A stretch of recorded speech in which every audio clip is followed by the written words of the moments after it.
will continue north through the town square or to your right. They will head up to Clinton. On May the 13th, Sherman's divisions will tramp into town along the along the Fort Gibson Road, the road we came in on, pass through Raymond, and head to Mississippi Springs. Unfortunately for the Confederates, when John Gregg withdraws from Raymond, he breaks contact with the Federals and falls back into Jackson. Thus, there is no contact with the Union force whatsoever, and the Confederates will be groping in the dark. But when McPherson's divisions entered Clinton, they cut the telegraph line, tear up railroad tracks. As a result, everybody knows there are Union troops in Clinton. And when Joseph Johnston arrives in the capital city, he's under the impression that the only Union force in the area is that at Clinton. And he's heard rumors that it's Sherman. And so Johnston, who arrives in the capital city on the night of May the 13th, tries to organize a defense of the capital city. He tells Pemberton, who is coming out of Vicksburg now, to try to attack the enemy in rear at Clinton, and that he himself, Johnston, could cooperate. But unfortunately for the Confederates, on the morning of May the 14th, McPherson's two divisions will tramp east out of Clinton and approach the capital from the northeast. Sherman's divisions will tramp out of Mississippi Spring, approaching the capital city from the southwest. The only troops that the Confederates are aware of are those under McPherson. As a result, they'll prepare their defense accordingly and put the bulk of their forces northwest of the capital. Around 10 o'clock in the morning, the Battle of Jackson will open with artillery fire and the deployment of McPherson's troops. Before McPherson can launch those troops, however, in attack, the skies open up and a heavy downpour occurs. Unwilling to open their cartridge boxes for fear that it will dampen their powder, the attack is delayed until finally the rain stops. Thus, by late morning, early afternoon, McPherson has deployed and is engaging the enemy when up comes Sherman from the southwest. There are virtually no Confederate defenders in front of Sherman. Sherman's forces will deploy in line of battle. A combat patrol of the 95th Ohio will cross over the Confederate defense works, get behind the Confederates manning artillery pieces on Sherman's front, and the line will collapse. So by late afternoon, the Federals have marched into the capital city of Jackson. Anything of military value is immediately destroyed. Jackson will be neutralized. Now, by neutralizing the capital, they will destroy machine shops and factories, cut telegraph lines, tear up railroad tracks. Anything that is of military use will be destroyed. But with the fires set, there's a storm, of course, that is pushed through there. It rained in the morning. The wind behind the storm kicks up the flames. It spreads to residential areas, and much of Jackson is left to smoldering ruin. But the destruction of residential areas of Jackson was purely accidental, not intentional. But with Jackson effectively neutralized and Joe Johnston's force scattered to the winds, Grant turns west toward his objective, Vicksburg. Right between Jackson and Vicksburg, he will encounter the Confederate forces under John Pemberton at Champion Hill, which is our next stop, and again at the Big Black River Bridge. So let's set the stage now for the battle of Champion Hill. General John McClernand's 13th Army Corps has been in position from Raymond up to Bolton to your right, facing in a westerly direction as we are, acting as a shield, if you will, against Pemberton's army, while the two other corps of the Union Army marched on Jackson. Now that Jackson has been neutralized and Grant is heading west, McClernand's 13th Army Corps is once again in the lead.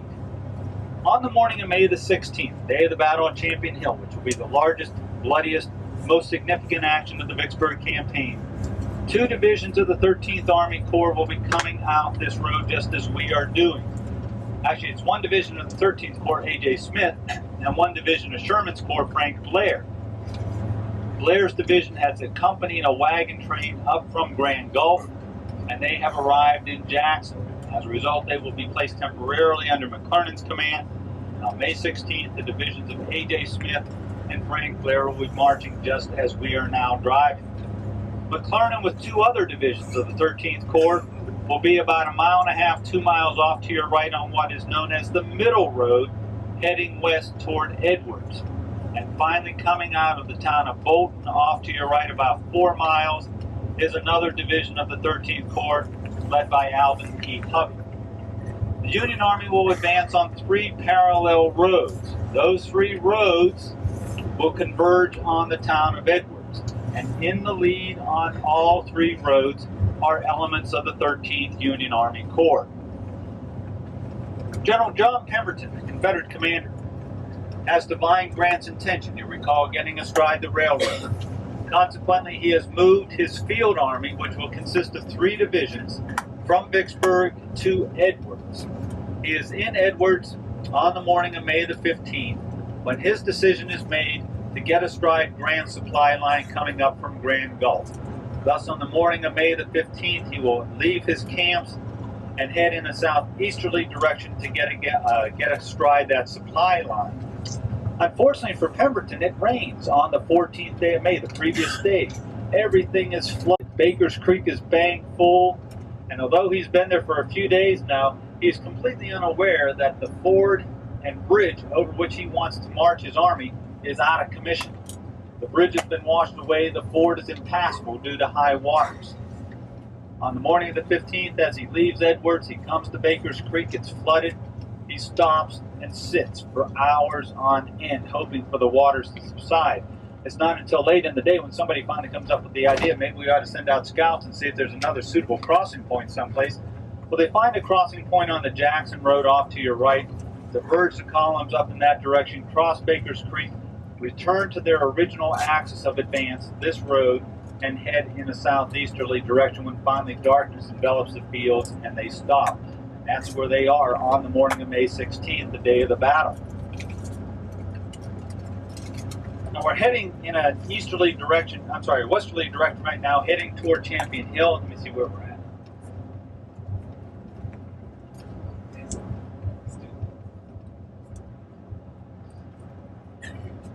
On the morning of May the 16th, Pemberton convenes a council of war with his subordinate officers. And you all recall the old adage about councils of war, they never fight. Well, Pemberton did not want to come beyond the Big Black River.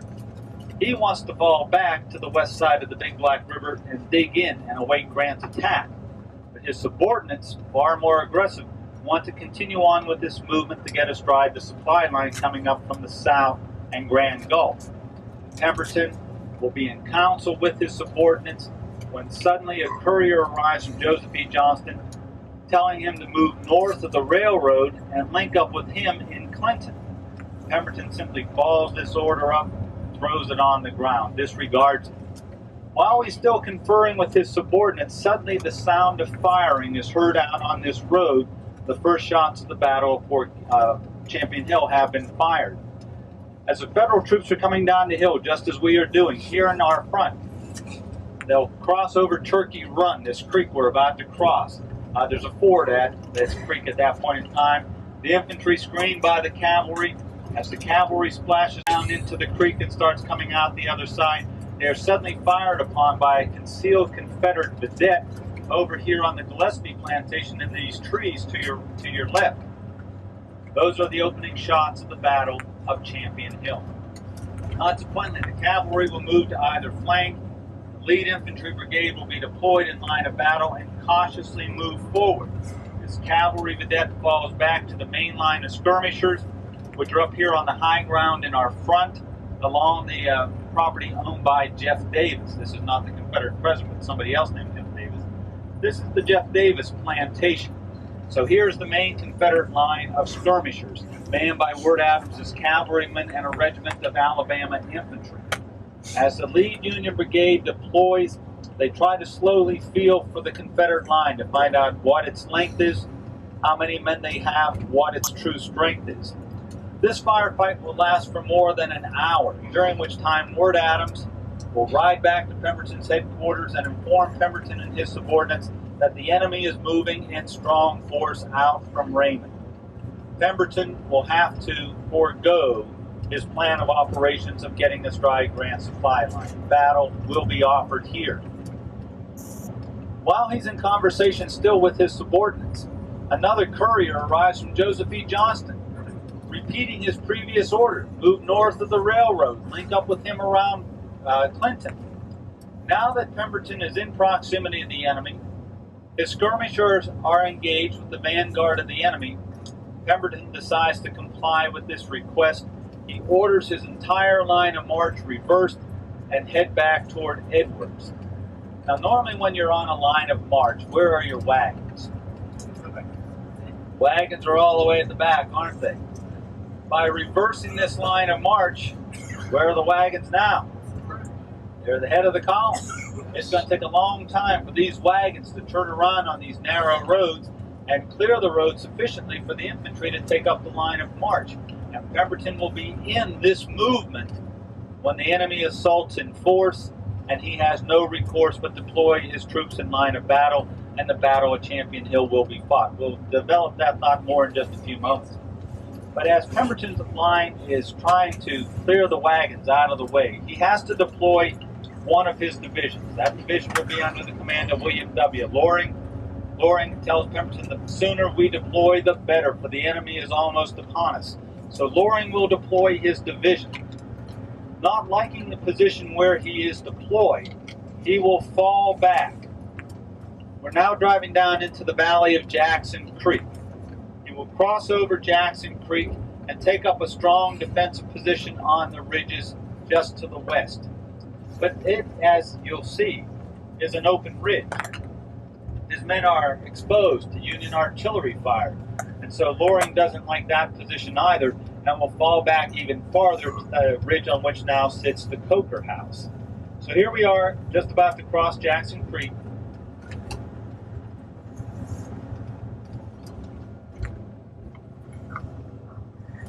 As Loring's division falls back across Jackson Creek, Union artillery will deploy here on this ridge and open fire. And much of the morning fight here at Champion Hill, at least along this axis of advance, will be counter-battery fire as the Union guns fire on the Confederates on the exposed ridge in our front. As Loring falls back from this position, he will fire the bridge across Jackson Creek. Union troops in pursuit will come up here to the creek we're now crossing and begin to rebuild the bridge. The bridge will be rebuilt by 11 o'clock in the morning. The lead Union Brigade will cross, but as it moves up onto this open ridge line you see here, it is exposed to Confederate artillery fire and thus will fall back behind the protection of this ridge line. And that's all the action that will take place on this front until very late in the day. Where you see is McClernand's divisions leading the van on all three roads are advancing west toward Edwards. They are under orders not to bring on a general engagement. Without further clarification from higher ups, the two divisions out on this road will simply sit down for the afternoon and conduct counter-battery fire with the Confederates until finally 4 o'clock in the afternoon, when they are ordered to advance and vigorously push the assault. So at 4 o'clock in the afternoon, the Federals come sweeping down off that open ridge line, crossing this creek as we now are, and engage the enemy here on the ridge in our front where stands the Coker House. And that's going to be our first stop on the battlefield here at Champion Hill this afternoon. Is why they're here. The Battle of Jackson occurs on the 14th. The Battle of Jackson is a good battle for the Yankees. You're going to have about 250 casualties. You're going to kill or wound or capture 800 Confederates. And you're going to capture some of those guns. Terry talked about 18 in all at Jackson. And you're going to scatter the Confederate army to the wind. Joe Johnston, who arrived here on the evening of the 13th, will send in Jackson, will send a message to General John Pemberton in triplicate. And it will say, in essence, the enemy have 4 divisions in Clinton.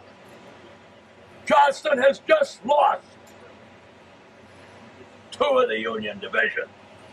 The 2 Union divisions that are in Mississippi Spring. And they have 2 in Clinton. since the enemy in essence is between us. And it makes it important that we consolidate against them. Now, you take your men, Reverend, and I want you to move eastward and move to the north of the road, where there is a road, the Brownsville Road, and I will join you, and we will give them battle. He will then, one of the three messengers, one of them will be Warrior, and he'll ride like the wind, and he will deliver the message to General Pemberton at Bovina on the 14th. Meanwhile, you will then send the Jackson troops, 6,000 strong, will take position to the west of Jackson. Most of them, since, after all, he thinks the Yankees are in Clinton, will take position on the Jackson-Clinton Road. There will be nobody on the Raymond-Jackson Road, and the orders will be remove the war material north to Canton. And General Walker, you're going, and Greg, you're going to hold the enemy at bay. We're going to forget about General Maxey, with 3,000 men coming northward from Osaka and Brookhaven. We're going to forget about states' rights just men who are coming east, coming west, coming all the way from Charleston, and will be in Brandon before the day is over. We'll forget about Ector and McNair, who are arriving in Meridian. And we will go north to Canton. So when Johnson is giving up Jackson, he is scattering his army in three cardinal directions. The Confederate, the weather will change, the rain will pour down. Skirmishing has begun. The Confederates will learn that Sherman is approaching on the Raymond Road. Remember, 4 divisions in Clinton is what he knows. That shows some spaders, and they'll rush Albert Thompson over to if you look at the map there, you got the map of Jackson, over to the Lynch Creek on the Raymond Road, and it will end up, before the day is over, the Yankees will hold Jackson. Johnson retreats north as far as Tallulah, Tugaloo, and they get that world, just gets his orders, get your men back east as fast as you can. To Morton, to Maxey, to get your men south, to Brookhaven as fast as you can, and Ector and McNair, you forget about leaving Meridian. So what Johnson has now done is scattered a substantial force coming into Jackson from the south and the east. And how does he left Jackson? He goes north. Pemberton will get his message. But the Johnson message will reach 2 people. It will reach Grant through McPherson on the evening of the 14th. And Grant says, I've got him. I know what Pemberton is going to do. So he is going to issue orders back. You take your corps tomorrow morning, and you go, you head east-west on the 15th. By evening of the 15th, Mack and Grant are going to be in Clinton. Big huzzah for Logan. He's going to be just south of Bolton on the evening of the 15th. Sherman's boys are going to have a field day in Jackson. Rendering the town and the communication something that will have no value. There'll also be a little typo. I told him you've got to be careful since we ate in a Methodist church. One of the churches they're going to burn is a Catholic church. Good, playful Yankee boy. And so Sherman is in Jackson having a ball on the Now, McClernand, what are you going to do? Back? You're going to take your car here at Forest Hill Church, and I want you to go back to Mississippi Springs, go to Raymond.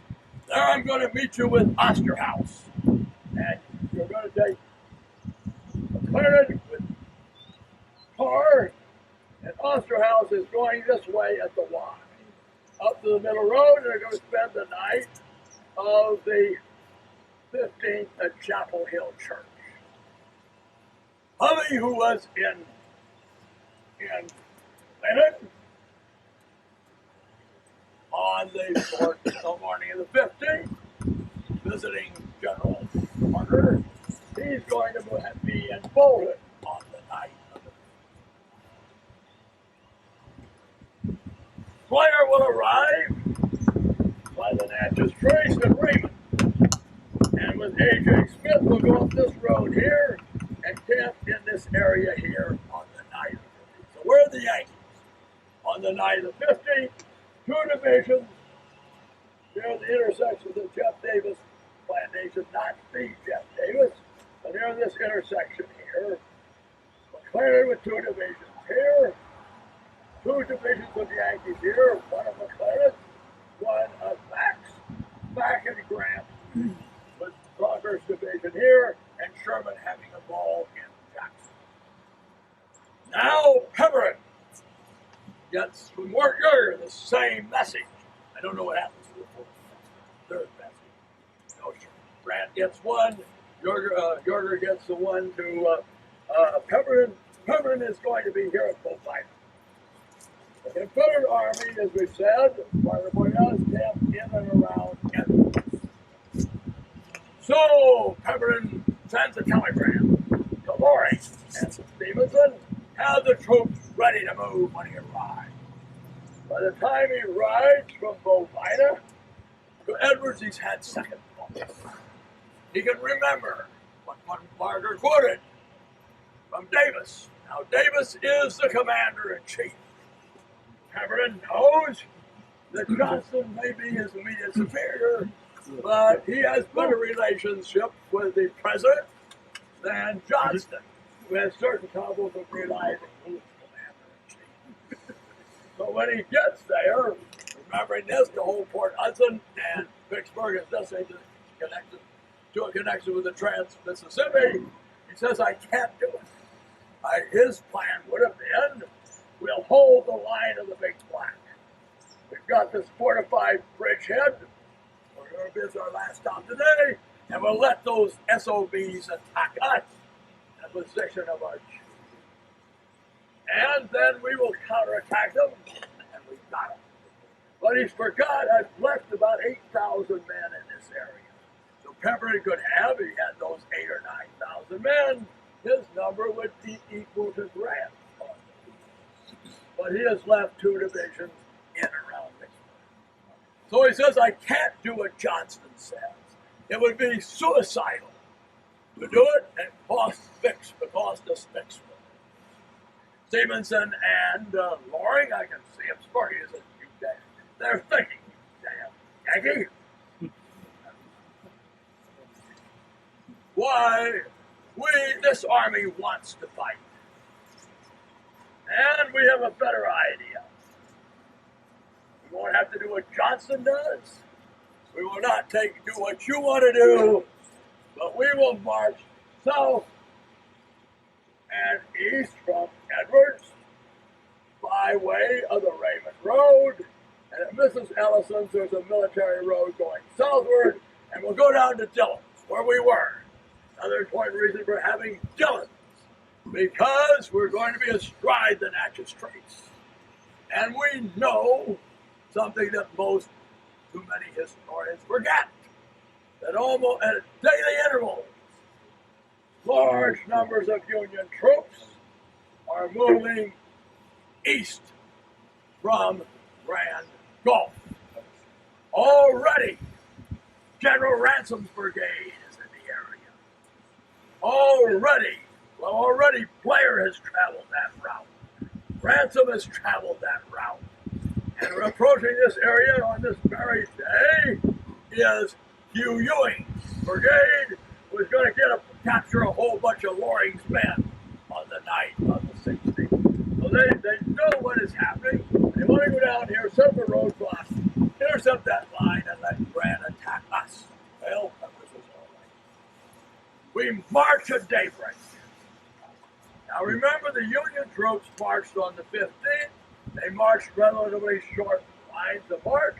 They went into camp early, and they're along 3 roads. All right. The Confederate marches could begin around daybreak. Reveille sounds. Everybody falls out, and they got big trouble. There's been another wonderful glitch in the Pemberton's headquarters, and the buck stops here.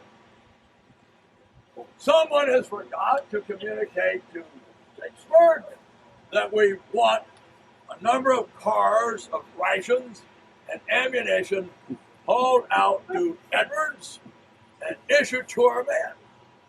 So if you've been a grunt, you know nothing worse than standing in ranks and waiting for those trains to come out from Vicksburg and to issue the men the rations and ammunition. Now remember, there was a cloudburst I mentioned briefly. We didn't have any time to talk about the Battle of Jackson, but there's been a cloudburst on the 14th. And the water is very high in Baker's. And this bridge has been washed out in the spring. So this bridge across Baker's Creek is not there. The bridge up here across Baker's Creek on the Jackson Road still says worst is Pemberton's chief of artillery, William Temple Withers, lives right in this area. Don't they call him in and ask him if that bridge is in or out? So they march. It's all of 2 and 3 miles from here to here. Word out gets down here. His men have no trouble crossing the river on horses, although it's up to the saddle skirts on your horse. That means it's up to the horse's bellies. Now you're not going to march your infantry there. So what do? Wait. It's not a very long fighting. It starts to fall. But after waiting an hour or so, they realize the stream is not going on. This is not Keystone County. So what do? They move their army up Plantation Roads on the west side of Baker's Creek, cross that bridge, no problem, march east to here, we have a crossroads. Then turn your men southward, come through here, and then end up at Mrs. Nelson. That is the head of the column. The rear of the column, 7 miles back here, isn't going to halt till after midnight. And where are your wagons? Back at the end of the column, 200 of them. So the Confederate Army spends the night like this. As you bed down, you look to the east, and you can see the reflection of the Union campfire. Well, Grant's orders. The next day, he's getting up over here, and Clinton's been spending the night on the hill, and he gets up and he runs into 2 railroaders. These railroaders are observant fellows. They have seen, they've come through Edwards, and they've counted Confederate flags. They've got a good idea of how many men Pemberton has. And Pemberton's men at that time are still they've seen them, and they're in the Edwards area. So Grant's orders now go out to his subordinates. McClellan is responsible for the men on this road here and this road here. McClellan is technically responsible for Hubby over here. Hubby belongs to him, and the orders are to move cautiously, feel for the enemy, and he does not want a battle cross on until Grant makes it. Grant will leave with that, and hubby following a long way behind, or then going to leave Clinton going this way. Now as the Confederates turn out, riding up is another courier from Joe, sent from Tuggaloo on the evening of the 14th, telling about his need to evacuate Jackson and reiterating his orders to move to the north of the Southern Railroad by the Brownsville Road and join him. Well, Pemberton's got a reiterated order. Now he decides maybe I better do what he says. So the orders are given to counter-march. Meanwhile, about that time, Ward Adams gallops up. He comes from out here, near the J.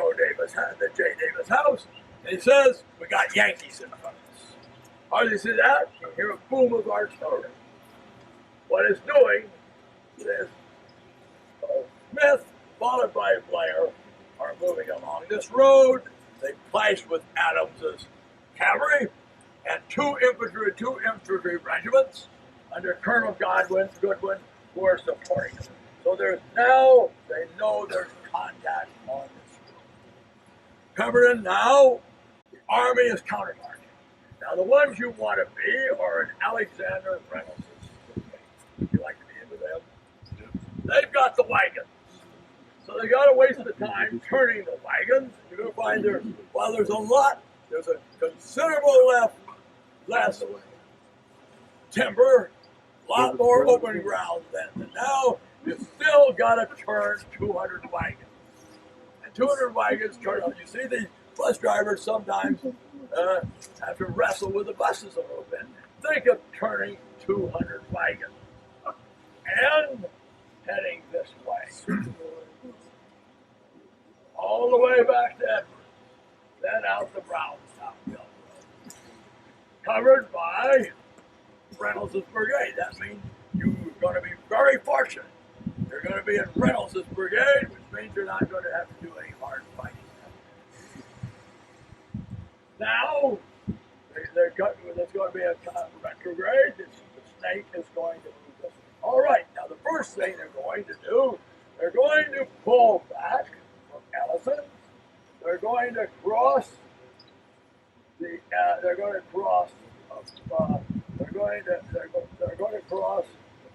here, and they're going to take position on this bridge. When they pull back, Loring's men are going to destroy that bridge, and you got a wonderful position, providing the Yankees are going to attack from here. You're on the high ground. You've got a creek that they're going to have to rebuild the bridge in front of you. So there you're going to have, south of the road is William Wing Loring. Now, William Wing Loring has seen combat at 16 years old in the Second Seminole War. At that time, these privileged guys, like John C. Pemberton, where is he? In West Point, being educated at the taxpayer's expense. Now, Loring isn't the only one that says that. Andrew Jackson believes that. If Andrew Jackson had had his way, there would be no West Point. Ben McCullough has that way, so it's not, Loring is not an aberration. So, and Loring had been a colonel of line, and that's a lot different than a staff post in the old army. He had ranked Robert E. Lee in the old army. He had ranked Thomas Donaldson Jackson, and he had to go through every Confederate general in the old army except Albert Sidney Johnson, because Joseph Eggleston Johnson was a staff post in the old army. So you can can see why he may not like Thomas Jonathan Jackson. You can see why you see a lot about Loring. All right, Loring, men are going to deploy southwest. Anderson, Hillman, Gilbert, and artillery. They got a good position initially up here, and then they're going to pull back to the Coker House Ridge. On their left are the brigade led by the 1 Good Division, their best fighting division commander, and he may be the best division commander in either army here. And that, of course, is John Stevens Bowen, and his men are going to be along the Ratcliffe Road. So you've got 2 Confederate divisions confronting you're confronting 2 small Union divisions. But the Union, what are they doing? Their orders are move cautiously, feel for the enemy, and don't bring on a battle. Now, we've cleared the area of Reynolds. Now the next brigade on Reynolds' left, on his right, is going to move out, is going to be the brigade commanded by S.D. Lee. Garrett is back commanding the 20th Alabama because they have now found a new job for Stephen Dill Lee. So Lee is going to take his brigade, and as he begins to march, suddenly comes galloping up is Ed Pettis. Ed Pettis has been up here on the crest of Champion Hill, as bold as my head, surrounded with woods on the slope, and you can see approaching on this road the division commanded by, doesn't know who it's commanded by, but we know it's our Alvin Cumming. So he's going to gallop back and tells Lee, we got real problems. Unless we get people up and take position on what is called Lee's Ridge, that tends off in a northwesterly direction from the crest of Champion Hill, we're in big trouble. These Yankees are going to come right down here and roll us up like a carpet from left to right, just like Stonewall Jackson did to the 11th Corps. So Lee says fine. Communicates what he's doing to Stevenson, takes his men a third of a mile up the old Jackson Road, and they take position on this anchoring the right near the crest and extending along Lee's Ridge. But you can see we ain't got very many. The Yankees have lots of people down here because the Yankees have now reached the Champion House. And they're deploying. And they're going to deploy McGinnis's brigade on the right. We're not going to recite all those Indiana regiments, but you got the wonderful 29th brave, upright and true 29th Wisconsin. Along with those 4 Indiana regiments. On the other side of the road, we're going to have Slack's brigade, 2 Ohio, and 2 Indiana regiments. You can see here as they deploy. Now, Reynolds, so the next thing that Stevenson comes up and he says, all right, we're going to commit another brigade. So they're going to bring up Cummings' Georgia Brigade. Now, first, Cummings is going to be short 9 companies because now bad news comes in. McClellan is approaching along this road. So that means they're going to send a force out here commanded by Colonel Jackson and set up a roadblock here. Again, McClellan is moving forward cautiously, feeling for the enemy, luckily. So that means when Cummings gets there, what am I going to do? All right, he's going to leave 2 regiments behind here. He's going to leave the 56th and the 57th Georgia, and they're going to be where we are, and going to be facing east. He's going to leave 4 of Waddell's guns here, and they're going to face east, and the rest of his men are going, the other 3 regiments are going up on Champion Hill, which is going to enable Lee to extend his men further to the north and west along what is called Lee's Ridge, and his 3 Georgia regiments will form a salient there. And they're going to have 2 guns. We've again got our friend, the sergeant. I don't know how he survived, but he's definitely not overchained, so he has to be somebody else up there. And they've got 2 of Waddell's guns. So here's the Confederate position as the Yankees get ready to attack. We have Lee running from here, 20th Alabama, Garrett, all the way to Beck's 23rd Alabama. Here we have the 36th, 39th, and 36th Georgia forming a right angle, and we have the 6th Corps guns. Well, the Yankees have more men coming up now. For division with lots of Illinois boys. This is John A. Logan. Blackjack. Now, Blackjack, see that big boy bob of jet black hair he's wearing, that big walrus mustache, that swarthy complexion. I don't think he has very sexual. Logan might think he does. All the girls see the pictures of Van Dorn and they remark on his sexuality. I definitely want this lady that just saw herself on his grave weeping yesterday.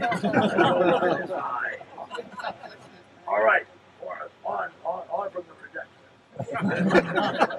All right, now when they arrive, they're going to take position immediately on McGinnis's left.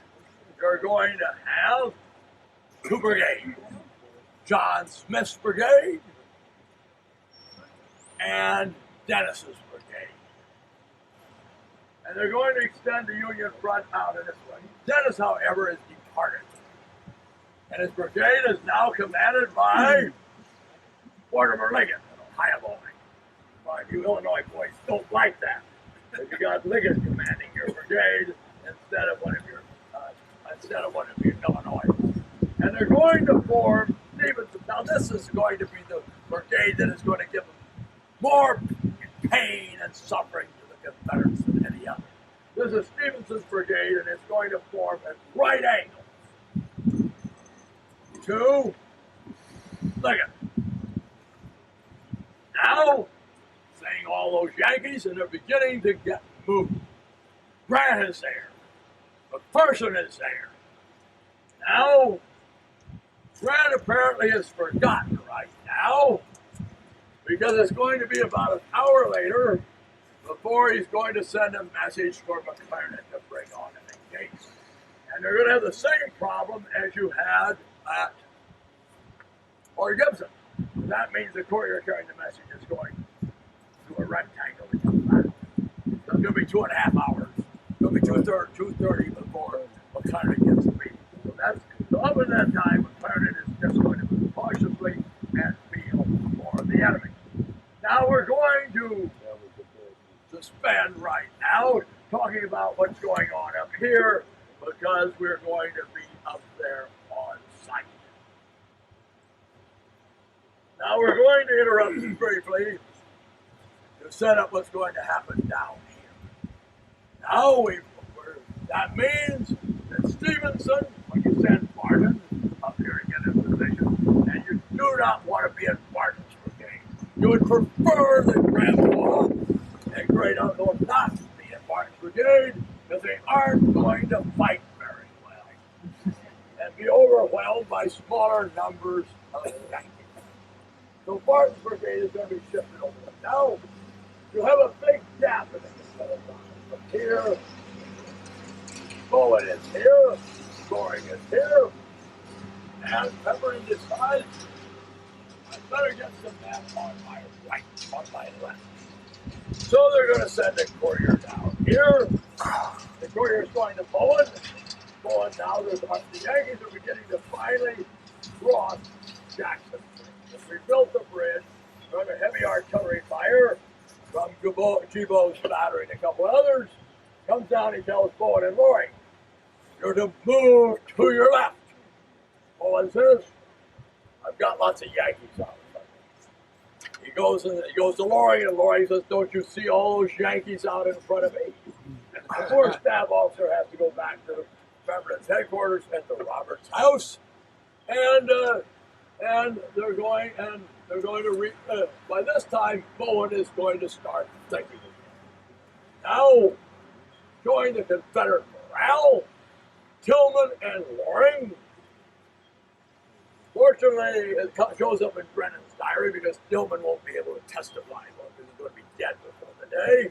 When one of these guys, when Pepper's orders come from Loring up there, he says they're going to be standing there, Tillman and Loring, and Brennan's hearing, making ill-tempered remarks and references to John C. Pepperton and what they would like to have happen to him.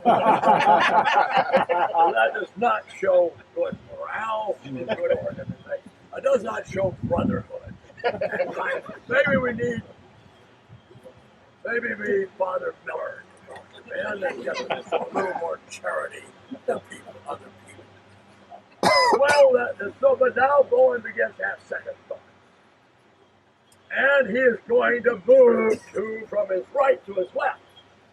And you're going to see that when we get up here, the exciting part of the battle, where the battle is going to ebb and flow, the rebels who look like they were getting beat badly are going to look like they might win the battle. As Bowen's been charged, and a charge that again makes, and I wish Marshal Crowley had the nerve to say to my friend Bob Crick that make any charges by the Stonewall Brigade and use my repetition of yesterday of something out of the Little Sisters from the Poor. But we're going to talk about that later. Now that means when they pull back, Loring now, Pemberton will show up. And Loring will then pull his men back from the Coker House, and will pull them back to another position along this ridge here. And late in the afternoon, Loring will move out with Featherston and Buford to shore up the Union left, shore up the Confederate left, and will leave behind General Tillman. Tillman will pull back, and maybe you can galvanize the Friends of Champion Hill if they have one, like the Friends of Raymond, and remove some of this timber that is on public land, so that we can see where Tillman falls back to. Tillman falls back to a ridge. It's only about a third of a mile from us, and Tillman is going to be up here on this ridge here. He's going to unlimber his two batteries, and they're going to have an artillery exchange with the Union forces, Burbridge's brigade, and they're going to have two Union batteries here. The Chicago Mercantile Battery, let's hear a cheer out. Let's hear a good huzzah. Huzzah! Huzzah! All right. And the second. And there's going to be an artillery duel. And while we're not going to stop, we don't have time. We're doing that. Tillman from here. We're going to have to do Tillman from here, but if we went up there about a third of a mile, you're going to see a monument there, and that is where Lloyd Tillman gets off to assist with firing a gun, will lose his life, and it'll be marked after the war by his sons, and then A. Reynolds will take command, but the Union will. But Tillman will hold here long enough for the Confederate Army to retreat across the river. Now I'll turn it over to my companions because we have to get up the Champion Hill. Okay, Terry? And, whatever order. Terry is a great admirer of. Terry reminds me of Lloyd Tillman a lot. I moved him up in the world. I used to remind him about William W. Loring all the time. And I've been trying to remove trees from public property for almost 30 years now without a great deal of success. So if there's a secret to it, please let me know. Very good. You think black in it? Call a match. I think John probably could.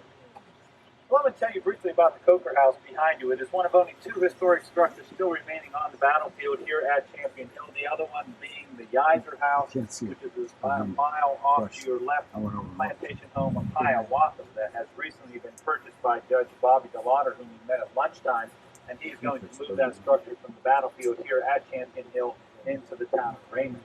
Now, the Coker House behind you here at one point in time was owned by the Jackson Civil War Roundtable that used its very limited resources to put an all-weather roof on it and try to shore up the foundation.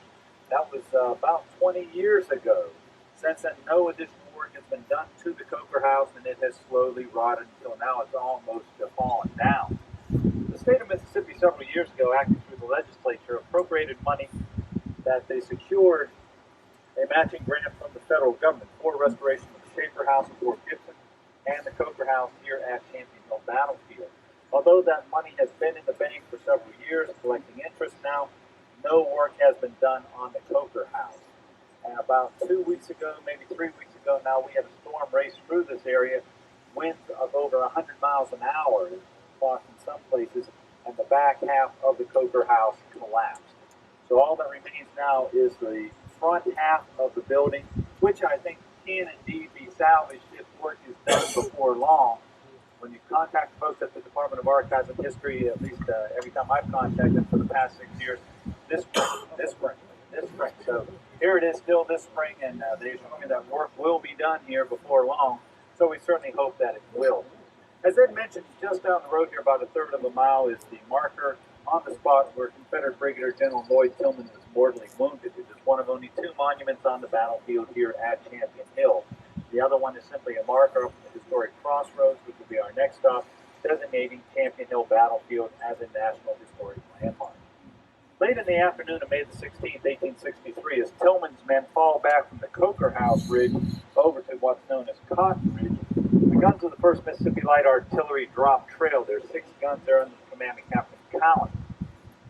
12 Union guns drop trail here then on the Coker House Ridge between the Coker House and the road and conduct counter battery fire, a very devastating counter battery fire. Loring, seeing the effect of this fire, trying to enhance the morale of his men, is resplendent in a brand new uniform. He gets off his horse, walks up to one of the guns and says, "I think I'll take a shot at those fellas myself," when a round whizzes past his head. He makes the comment, "They're trying to destroy my new uniform," at which the Confederate artillerymen start to laugh a little bit. But the very next Union round, probably fired by the Chicago Mercantile Battery, cuts the general almost in two. His badly mangled body is taken back to Hiawatha. The doctors examining Tillman realize he has died. But it is late in the afternoon. With the death of General Tillman, his line collapses and begins to fall back to Baker's Creek. Federal soldiers under A.J. Smith and Frank Lear, pushing down this road, will take charge of Cotton Ridge and capture the Yiser House. There they will see this body of a Confederate general lying on one of the tables. Recognizing it as a Confederate officer, later that evening, under a flag of truce, they turn the body back over to the Confederates. The remains of Lloyd Tillman are escorted by his son and aide, Lloyd Tillman Jr., back to Vicksburg, where he was buried at that point in time. But several years after the Civil War, Tillman's sons returned to Vicksburg.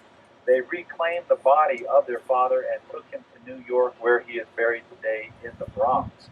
At the same time they retrieved his body, they did place this stone out on Champion Hill Battlefield. They also made arrangements with the Vicksburg National Military Park Commission to erect a monument in honor of their father on the grounds of Vicksburg National Military Park. And tomorrow, as we tour through the grounds of the park, we will see what is considered one of the finer equestrian statues in the United States. Buried him in the Bronx, huh? Somebody get a rope.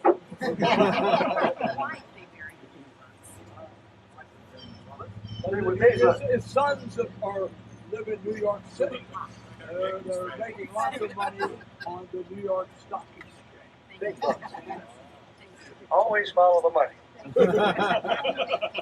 A couple of little observation points. So remember that General Pemberton, initially before the battle, gets Johnston's order that wanted 2 of the 3 that were delivered. It said that he's supposed to attack Sherman and Clinton with 4 divisions.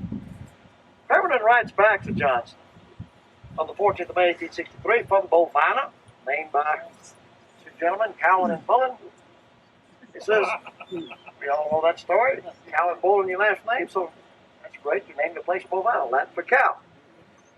We used to always say when we had a date down at the University of Southern Mississippi, it was none of anybody's business who you take it out. Modine Gunch from Bovana. That was the answer.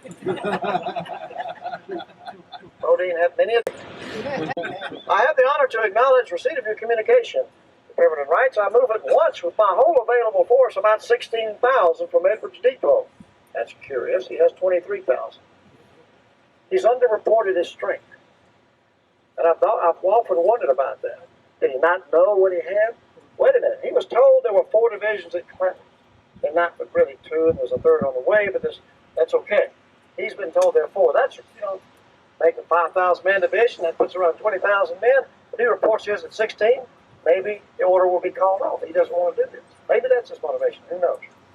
He says to hold Vicksburg are Smith's and Forney's divisions. He's left 2 divisions behind in Vicksburg. Because remember, as Ed has told you, the President told him to hold on to Vicksburg at all costs. Johnson told him to move out, defeat the enemy in the field. Pemberton can't make up his mind which to do, so he tries to do both. And as the old Chinese General Sun Tzu said, he who tries to be strong everywhere will be weak everywhere. At some point in time, you got to have the quantity of daring and commit. Pemberton doesn't do that. Then he writes, this is a very curious thing for the mentality of a commander to write. The men have been marching several days, are much fatigued, and I fear will straggle very much.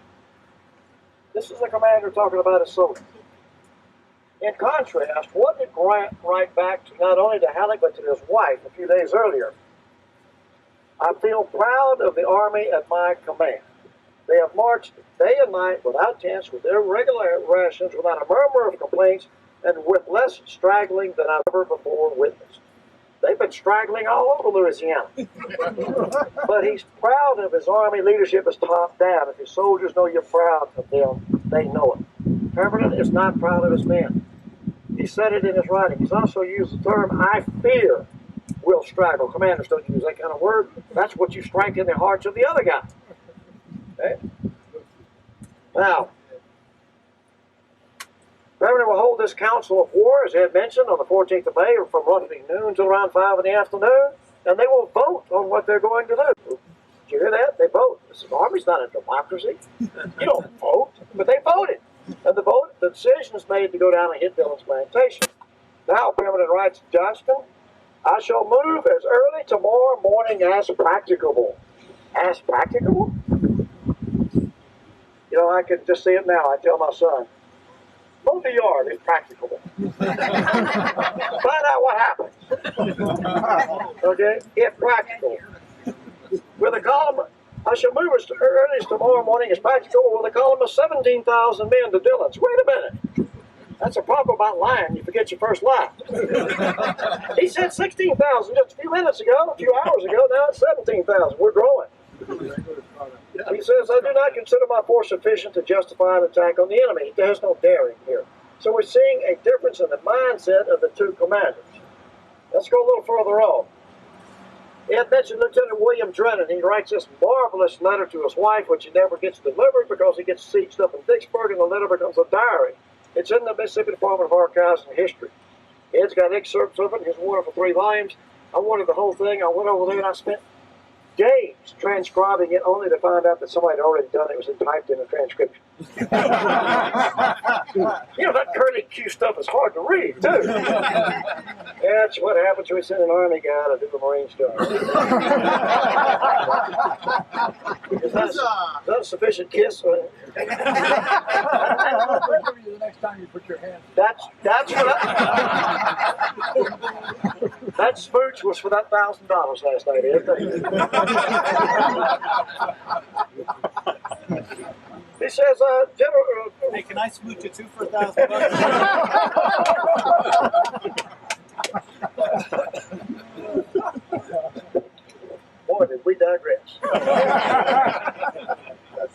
Lieutenant Drennan writes, I rode up with Featherston. He's on General Featherston's staff. With Featherston, where Pemberton with Loring and Tillman were halted on their horses, to heard General Pemberton say that we were to move in the direction of Canton and there join Johnston. Pemberton said something which I did not catch, and Loring replied, as I thought, rather testily, General Pemberton, you did not tell me this last night. To which Pemberton said, yes, Loring, you know I did. Their manner was warm, and no good feeling was evinced by either party. There was ill will, and that too displayed in a manner that was a credit of neither party. There was no harmony, no unity of action, no clear understanding of the aims and designs of our army were clearly apparent. So even a young lieutenant sees that the unity of command is shot. Notice that Loring says, General Pemberton, you did not tell me this. And Loring says, yes, Pemberton, yes, Loring, you know I did. He doesn't call him General Loring, he calls him Loring. And that's disrespectful in its own right. So we're seeing this breakdown all the way here. Now let's take a look at a description of General Pemberton in combat. This was written by Corporal Ephraim Anderson of the 2nd Missouri. He says, moving rapidly on for a distance of half a mile, we passed General Pemberton and his staff standing in the road almost in the edge of the action. His manner seemed to be somewhat excited. He and his staff were vainly endeavoring to rally some stragglers who had already left their commands in the fight. The commanding general, a 3-star general, is out on the road rallying stragglers. That's sergeant's business at best. He's lost control. Another account from Dr. T.W. Moore, Captain T.W. Rathman says General Pemberton was so excited that an aide had to assist him in mounting his horse. So we're seeing complete loss of composure here. Let's take a look, however, at a description of General Grant at almost the same time frame. Now, folks, I'm a Southern boy. This is hard on me. This was written by Sergeant S.H.M. Byers of the 5th Iowa. He's up near the Champion House. The men have been ordered to stand in ranks with Hovey's division, and right before the attack, the bullets are splattering, popping the men on the ranks. The men are dropping left and right. They can't get the order to attack. They're standing there watching each other fall. They're getting a little edgy. He says, then General Grant himself rode behind us, and so close to the spot where I stood that I could have heard his voice. And leaned against his little bay horse, had the inevitable cigar in his mouth, and was calm as a statue. Compare that to Pemberton. He said, now, by the way, when soldiers see behavior they don't understand, they rationalize it. So here's Byers rationalizing. He says, possibly smoking so much tranquilized his nerves a little and aided in producing his calmness. Still, Grant was calm everywhere. But he also smoked everywhere. Be that as it may, it required very solid courage to stand there quietly behind that line at that moment. 2 or 3 of us near each other expressed dissatisfaction that the commander of an army in battle should expose himself, as General Grant was doing at this moment. When staff officers came up to him, he gave orders in low tones. Colin Powell used to have a sign on his desk, and it went from the old deodorant commercial of the early 1980s. Never let them see you sweat. And this is Grant, right here, doing that. He also turns, Dr. William Beach gives us a great account of motivation here. Battles and Leaders of the Civil War, Volume 3, it's in there. Dr. Beach is setting up a hospital at the Champion House. And while he's doing this, he says, Grant and his staff came up from the left, dismounted at the front gate within 20 feet of where I was standing. He had scarcely dismounted when, more clearly and distinctly hearing the fury of the contest on our right, leisurely took his cigar from his mouth. He turned to one of the staff and said, go down to Logan and tell him he's making history today. What a motivator. Wow. Can you imagine a staff officer come up telling you that? The commander in general says, by the way, I forgot to tell you, the boss says you're making history today. From the time that takes place, it has to be at the height of the bullets down. It's got to be. It's got to be. One last thing. Because Iowa's not there. Right. That's right. One other thing is about eyewitness accounts. The death of Lloyd Tillman up the road here. We have about 5 eyewitness accounts. All of them written later, of course. Got one here from Captain F.W. Marion of the 14th Mississippi Artillery. He writes, General Tillman directed the gun sergeant to train his gun at 12-pound howitzer to dislodge the enemy from the cabins. There were some cabins down in the little swale right behind us over here, to my right, most of your left. Down there were some slave cabins down there, and some soldiers had been sent down there to drive skirmishes on those cabins. He said, while this was being done, a shell from one of the enemy's guns on the line exploded about 50 feet to the front. A ragged fragment of the shell struck the general in the breast, passing entirely through him and killing the horse of his adjutant a little further to the rear. His death occurred very soon, and his remains were carried to the rear. That night they were started in Vicksburg, accompanied by his personal staff and his son, Lloyd Tillman Jr., and the next evening they were buried in the city cemetery in Vicksburg. Another account by Private Spencer of Cowan's battery writes, the general dismounted and said to Captain Cowan, I will take a shot at those fellows myself, and walked up to field piece number 2 and sighted and ordered it fired, and a shell from the Federal battery passed close to him while our gun was being loaded. Tillman remarked, they are trying to spoil my new uniform. He then sighted the gun again as he stepped back to order fire.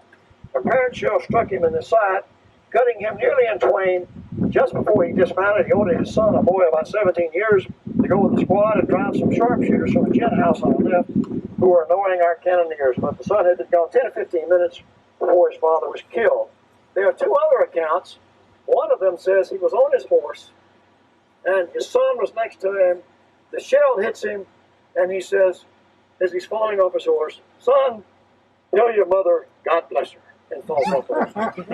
It's amazing how these eyewitness accounts can vary. But the one you want to believe is the private who's standing at the gun. He's got nothing to sell and nothing to prove. And so it's interesting how these accounts vary somewhat. Questions on all this? One comment for me. Do you think in Pemberton's note when he said that the men had been marching for days and would straggle badly, would it help if he said his horses had sore tongues? Our maps, because what Terry and Parker and I are going to do is give you an overview of what went on here.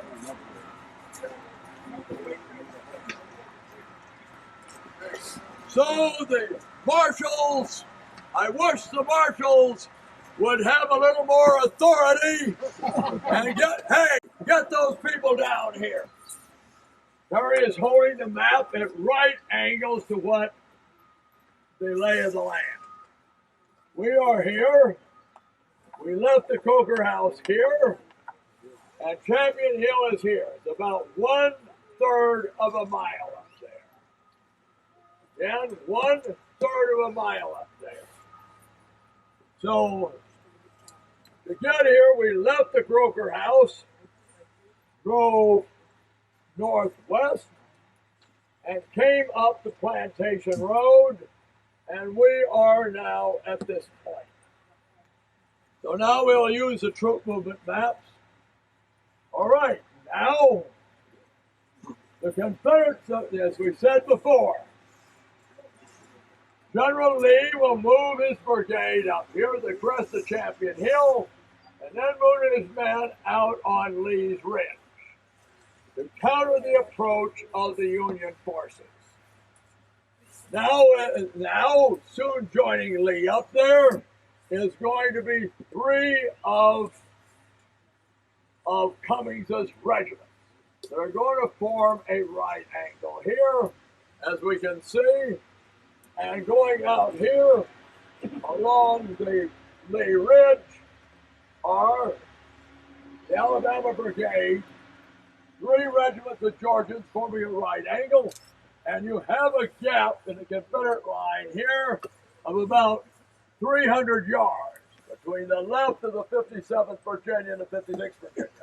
Now the Yankees are ready to start the Union advance. It is about between 10:30 and 11. Now remember the Union line, Stevenson is positioned like this, at right angles to Liggett. Now seeing this, Stevenson is going to tell General Barton, you guys get over and take position on the left of Lee. Get your tail over there as fast as you can. He's going to tell Lieutenant Ridgely, you get your 1st Mississippi A over there as fast as you can. He's going to tell Captain Vander Corpote, get your 4 guns of the Cherokee Georgia battery over there as fast as you can. And they're going to be double crossing across country to get in position here. Next map.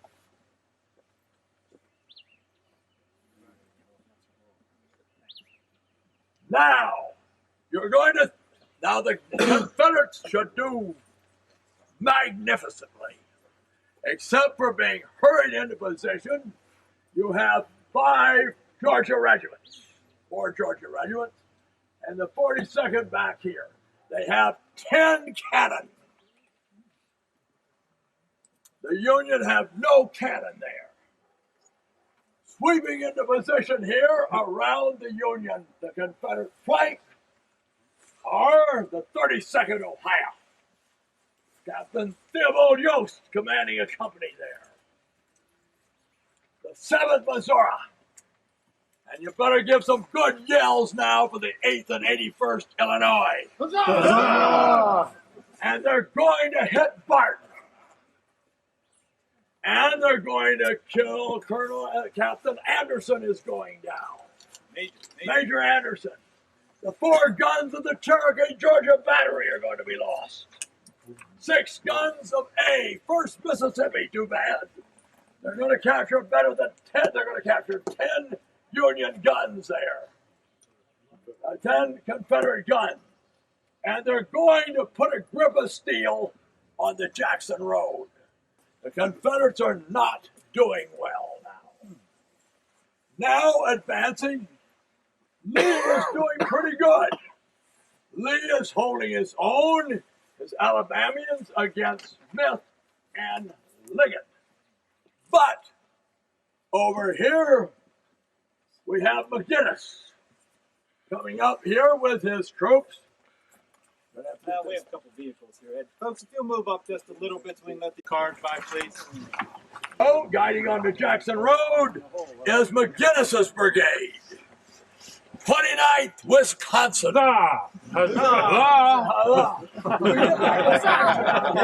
What's wrong with these Hoosiers from the 34th Indiana? All those Hoosiers, 4 Hoosier regiments. Now, as up here, you come to the edge of the wooded area. Up ahead of them, the top of the hill is bald as my head. McGinnis is going to hold his men in the woods here. Up here are Sergeant Mitchell. And 2 guns of the Botetourt, Virginia battery. They're going to have bad luck in a minute. And 2 guns of Waddell. So McGinnis is going to hold his men, confer with his regimental commanders. He says, when I give a signal, when I chop my sword, we're going to come out. When I lift my sword, we're going to come out of the woods. And up ahead of us about 150 yards or less are those 4 Confederate guns backed by the 39th and 36th Georgia. So they come out of the woods, he chops his sword down, they go to the deck, the Confederates boom, boom, boom, the Yankees race to their feet, and in a charge, they're in among the Confederates. Those Georgia boys desert the gunners. And they sweep over the gunners, and we have 2 more guns of the Botetourt, Virginia battery in Yankee hands. But I saved my backside. As well as the two guns of Waddell's battery. Now what has happened? The Confederate left has collapsed. The Confederate right here at the crest of the hill has collapsed. And Lee is beginning to pull back in reasonably good formation to the Jackson Road Ridge. Now, Colonel Slack is ready to advance. Captain Rigby is there in the 24th Iowa, and the 28th Iowa, and the 47th Indiana, and the 56th Ohio. Now, at this time, when we were at that crossroads where our buses were pointed, we'd have the 4 guns of Waddell's battery pointing that way, with the 57th Georgia on their left, and the 58th Georgia, 56th Georgia on their right. So they have to change direction and face this way. Doesn't do them any good. These 4 Union regiments are going to sweep over them. They're going to capture those 4 Alabama guns. Send the 56th and 57th Georgia. Any grandfathers in that unit? They're going to fall back on the Roberts house. So right now, the Yankees are doing good. They hold the Jackson Road. They hold the Crossroads. Lee is the only one holding on in the area between the Austin and Cook House. But the Yankees are about ready to get their comeuppance because Bowen has finally arrived. As you heard, as Bowen's men come north, they're going by the I. Roberts house. Only the cistern survives down this road a half a mile. That is when Pemberton is having trouble getting on his horse. Well, should he be having trouble? The ladies of the house are there supposedly singing Dixie in the yard.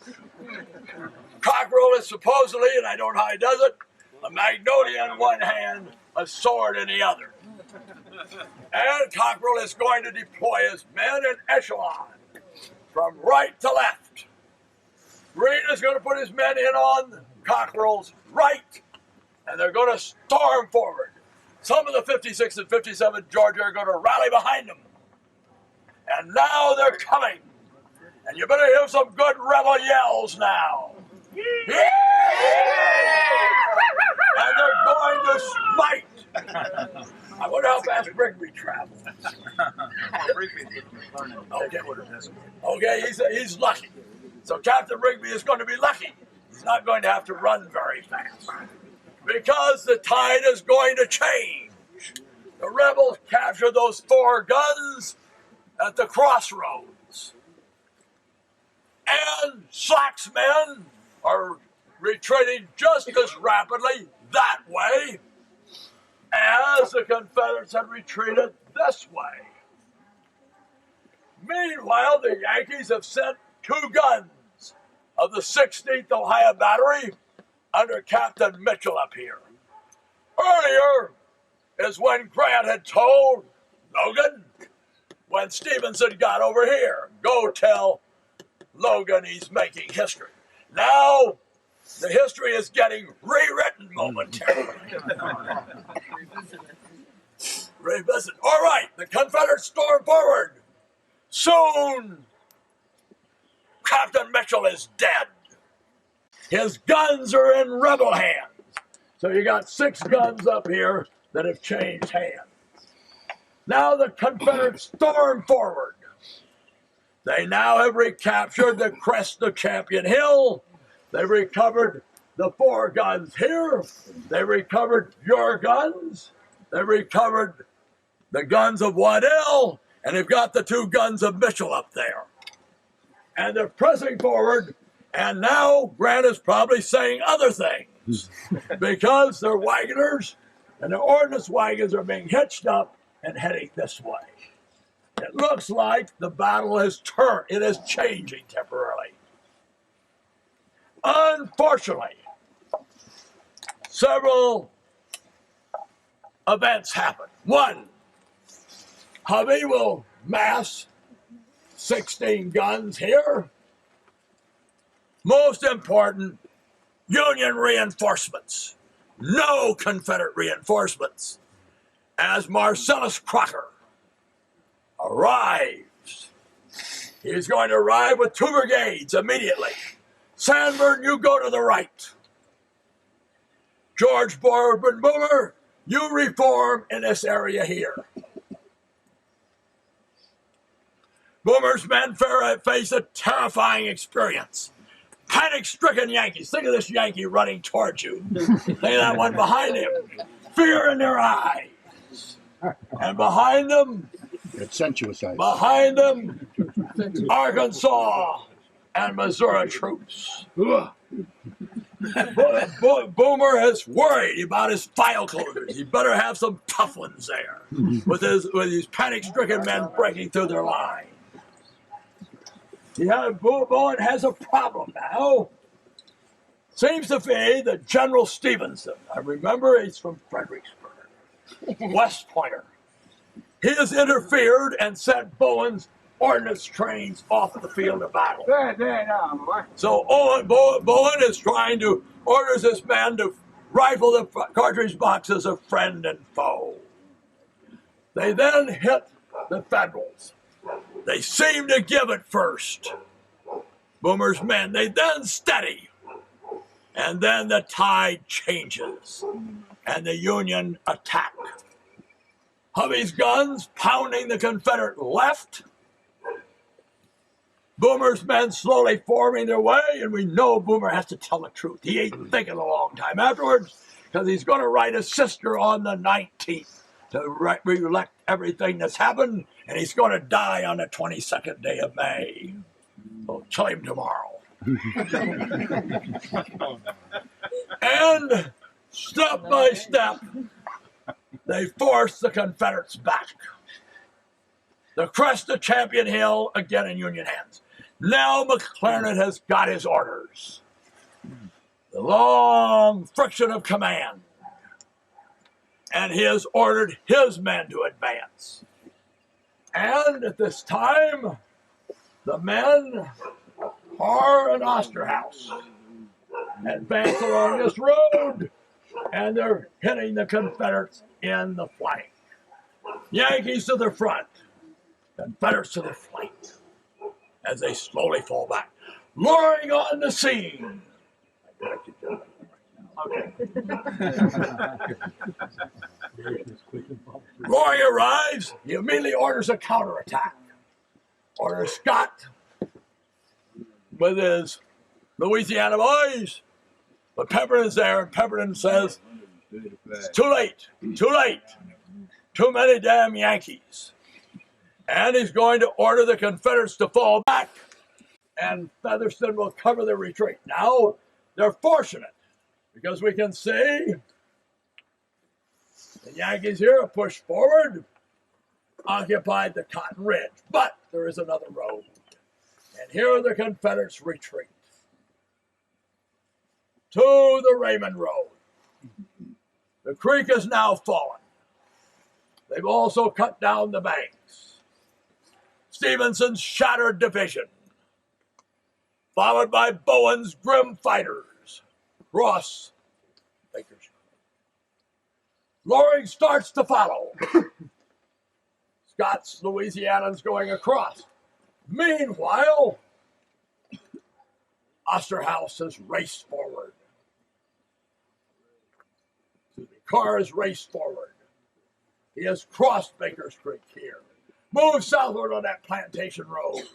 Calls up the Evansville Battery. 6 guns, put them into position here, and they open fire. They bring this road under fire.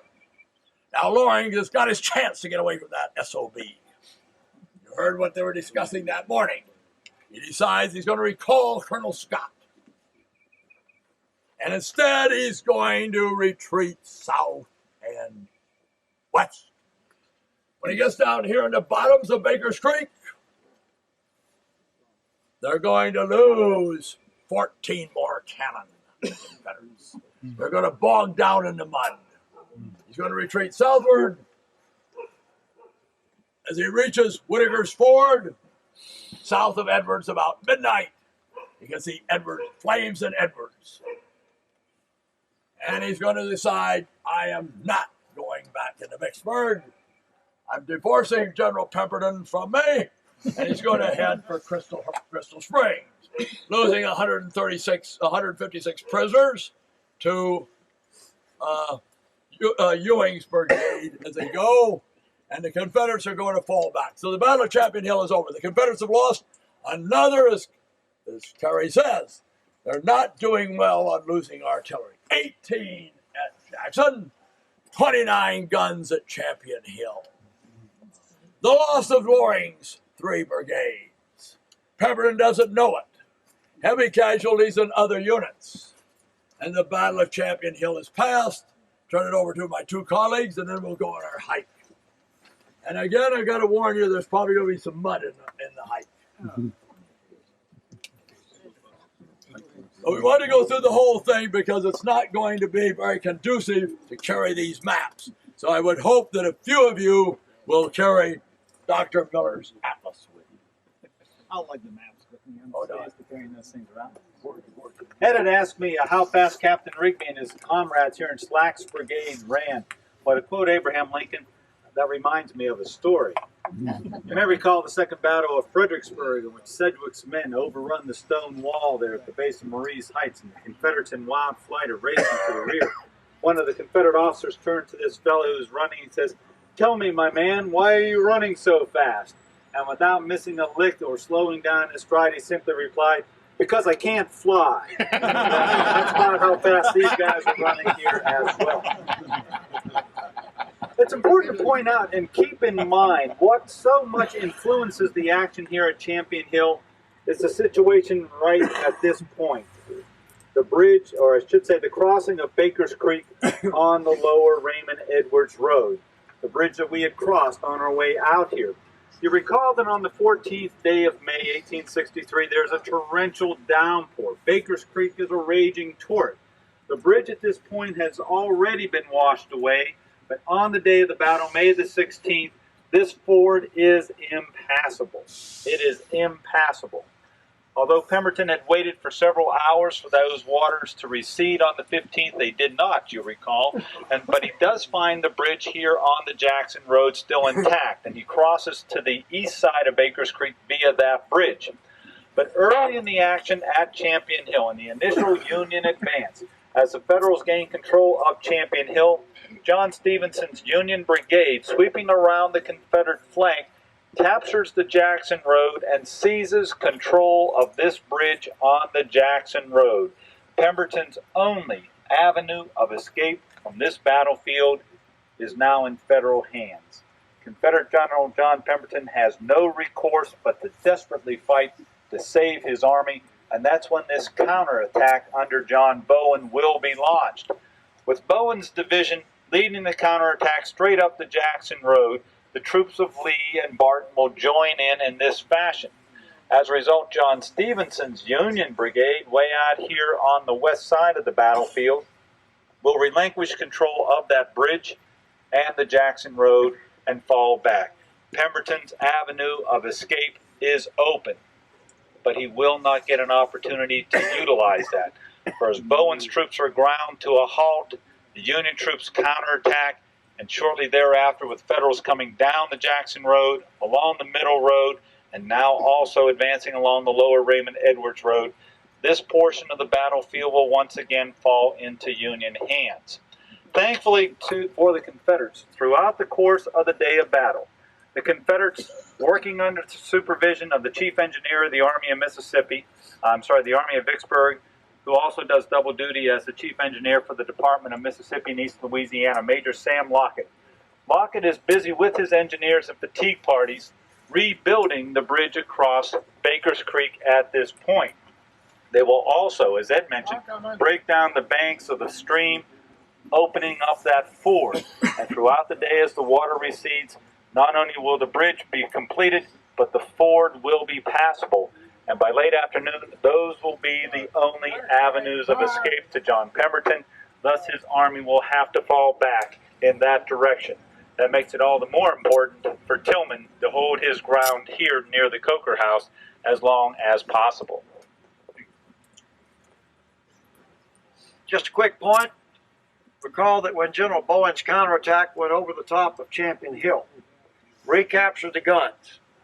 As they go over the top of the hill and Grant sees them coming at him, the attack will culminate. They will run into Hovey's guns. They will be out of ammunition. Culmination is known as, best described as a wave crashing on a beach. At the highest point where the water goes before it starts sliding back down, that's culmination. That's when the troops run out of gas, when they run out of energy, and in this case they run out of ammunition. They have no one to exploit what they've done. There's nobody behind them. Remember, there are 2 Confederate divisions sitting in Vicksburg doing nothing right now. Because Pemberton has got a real estate badge on his uniform. He's concerned about that piece of dirt. He's concerned that the Navy will come in and occupy the town while he's gone. Sure they will. And guess what? If he beats Grant and comes back, how long would it take him to sweep them out? Those 2 divisions could have made the difference. We'll never know, of course, but they were left back in Vicksburg. One other minor point, over at the left of the crossroads as we go up, you'll see a marker, the only marker on the battlefield, a concrete marker with a bronze plaque lifting it on the register, National Register. That plaque came up missing about 4 years ago. Just disappeared. And then one day it showed up in a Federal Express envelope in the Mississippi Department of Archives and History. A fellow in Florida said he was driving down the road, it was laying on the ground, and he picked it up and took it with him. And apparently one thing led to the next, he felt bad about having it, so he sent it back to Archives and History.